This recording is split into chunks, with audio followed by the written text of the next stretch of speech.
မင်္ဂလာပါစာအုပ်ထဲကစကားစုများစာမျက်နှာမှာကြိုဆိုပါရစေကျွန်တော်တို့ဒီနေ့မှာတမိုင်းကြောင်းဗဟုသုတနဲ့ရတဆုံဝတ္ထုတိုလေးတွေကိုစကားပြောသလိုမျိုးအေးလူလူပဲတင်ဆက်ပေးသွားမှာပါဗဟုသုတလည်းရစိတ်လဲကြည်လင်စေမဲ့အစီအစဉ်လေးမျိုးအတူတူခန်းစားကြည့်ရအောင်များချစ်ချင်းမေတ္တာနဲ့တရားတရားဤပုံပြင်ဟိုးရှိတုန်းက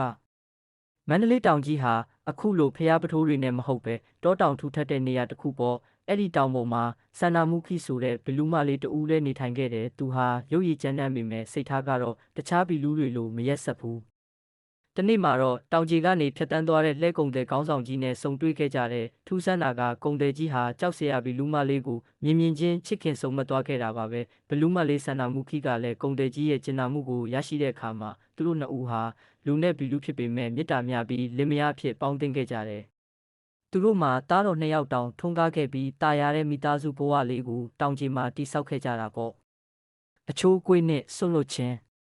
ဒါပေမဲ့တနေ့မှာတော့သူတို့ဘဝကိုထာဝရပြောင်းလဲစေမဲ့အခိုက်အတန့်ရောက်လာတဲ့ဂေါတမမြတ်စွာဘုရားရှင်မန္တလေးတောင်ကိုကြွချီလာတာပေါ့ဘုရားရှင်ရဲ့အေးချမ်းတဲ့ရောင်ကြီးတော်ကိုမြင်လိုက်ရတဲ့ခဏမှာဆန္ဒမုခိရဲ့ရင်ထဲမှာတရားဆိုတာအကြီးအကျယ်ပေါက်ဖွာလာတယ်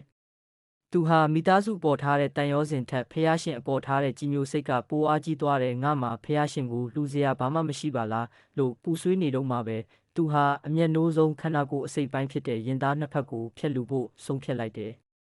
ဘေးကနေသူ့ရဲ့လင်သားကုံတဲ့ကြီးနဲ့သားနှစ်ယောက်ဟာနှမျောတတစွာနဲ့ငိုယိုတားဆီးနေပေမဲ့ဆန္ဒမုခိရဲ့တရားကိုတော့မတားနိုင်ခဲ့ဘူးသူဟာတွေးချင်းချင်းနေနေတဲ့ရင်သားကိုရွှေလင်မန်းနဲ့ထက်လူပြီးပီတိတွေနဲ့ပဲအသက်ပြောက်သွားခဲ့ရရှာတယ်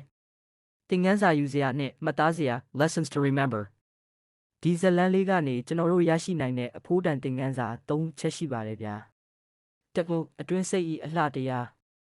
ဆန္ဒမုခိဟာအပြင်ပန်းမှာဘီလူရုပ်ဖြစ်ပေမဲ့သူ့ရဲ့စိတ်ထားကတော့မင်းကောင်းမင်းမြတ်ဖြစ်လောက်အောင်မြင့်မြတ်ပါတယ်လူတစ်ယောက်ရဲ့တန်ဖိုးဟာရုပ်ရည်မှာမရှိပဲသူပြုလုပ်တဲ့လုပ်ရက်ပေါ်မှာပဲမူတည်ရဆိုတာမှတ်သားစရာပါပဲနှစ်တန်ရောစဉ်နဲ့တစ္ဆာတရား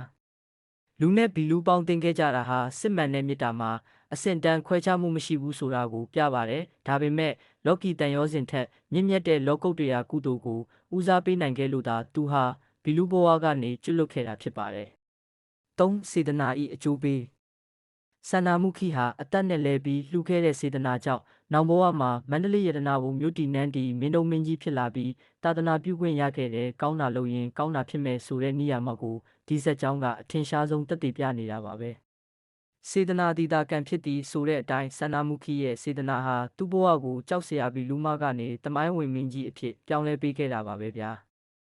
ဒီနေ့မျှဝေပေးခဲ့တဲ့စကားစုလေးတွေတဲကတင်းကြိုက်ဆုံးတစ်ခုကိုခမက်မှာရေးပေးခဲ့ပါဦးစာအုပ်ကောင်းတွေတဲကဘဝသင်ခန်းစာတွေကိုဆက်လက်ခံစားဖို့ကျွန်တော်တို့ channel ကို follow ပြီး subscribe လုပ်ထားဖို့မမေ့နဲ့ဦးတော်စာအုပ်တွေကြားမှာပျော်ရွှင်ပါစေ။